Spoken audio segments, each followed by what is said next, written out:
Hi everyone, welcome back to the channel. In the previous video, we created a deployment and saw how Kubernetes automatically maintains multiple pods. We also saw how Kubernetes recreates pods if something fails. But there's still one big problem. Even though our application is running, we cannot access it from the browser. In this video, we will fix that. We will introduce services and understand how applications inside Kubernetes can be accessed. Let's get started.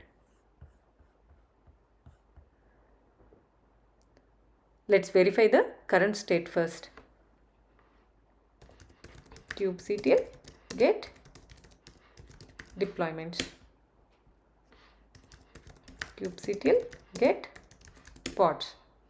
Our deployment is running. I can see 2 pods. But these pods are internal to the cluster. If I open localhost right now, nothing happens. Let's quickly check the Docker desktop. Deployments, my first deployment. I can see 2 pods in running status. Pods are temporary. Pods have IP addresses, but pod IPs change. Let's verify that.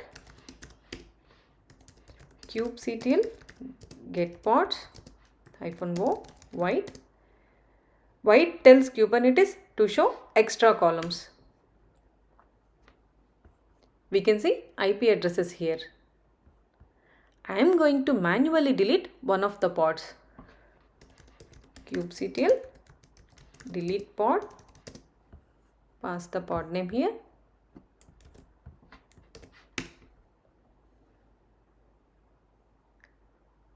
Now let's check the pods again. Notice something important. The pod was deleted, but a new pod was created automatically. And look at the pod IP address. It has changed. So we don't expose pods directly. Instead, Kubernetes provides something called a service. What is a service? A service is a stable networking endpoint that connects to pods. It does not create pods, it connects to existing pods. Let's verify service YAML file. Kind service.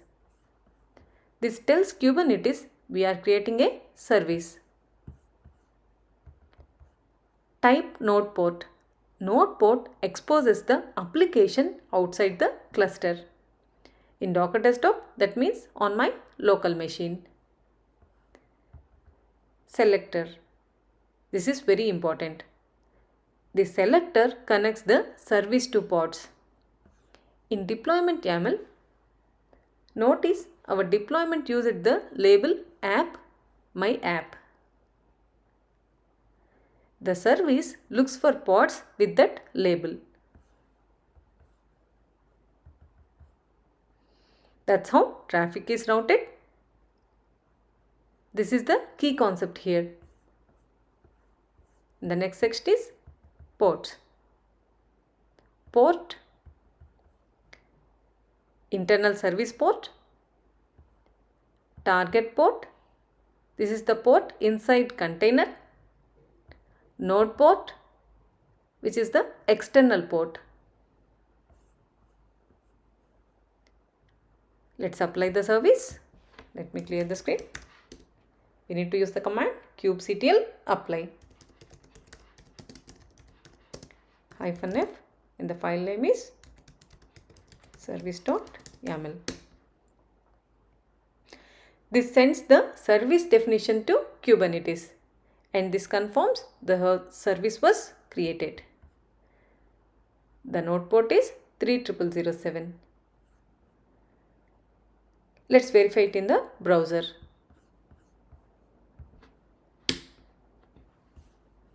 Now we can access the application. This is the Nginx default page running inside Kubernetes. we are not accessing the pod directly. We are accessing the service. The service forwards traffic to the pods. If a pod dies, the service automatically routes traffic to another pod. This is production grade behavior. Let's switch to Docker desktop. Under services, we can see Kubernetes. This Kubernetes service is created automatically by Kubernetes itself. My first service. This is the service we created to expose our application. When we hit localhost 3007, Kubernetes routes it to service port 80. Service forwards to pods on target port 80. Let's check that again. kubectl get services. Ports 80:3007 means the service listens on port 80 inside Kubernetes and Kubernetes exposes it externally on port 3007. Here I explicitly set NodePort to 3007. NodePort values must be within the default range of 30,000 to 32,767. Since this number is within that range, Kubernetes allowed it. If I didn't specify it, Kubernetes would automatically assign one from that range. This 3007 is not related to Nginx. Nginx runs on port 80 inside the container. This node port is just the external port exposed on the node.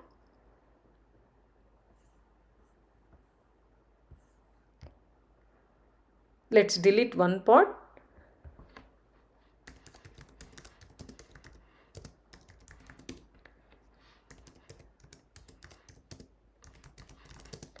kubectl delete pod and pass the pod name.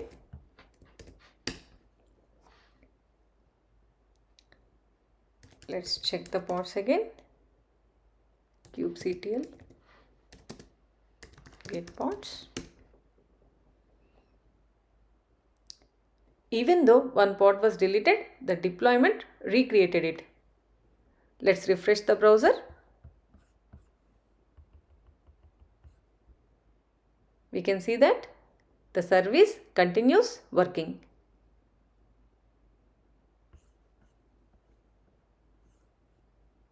So, deployments manage pods. Services expose pods. Pods run containers and services route traffic. This is the foundation of Kubernetes networking.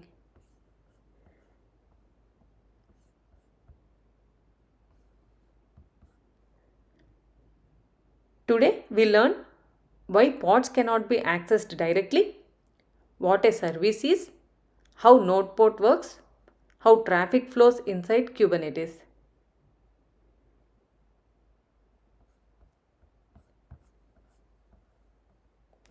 In the next video, we will go deeper into service types. We will understand the difference between cluster IP, NodePort, load balancer, and briefly talk about ingress. Thanks for watching, and I'll see you in the next one.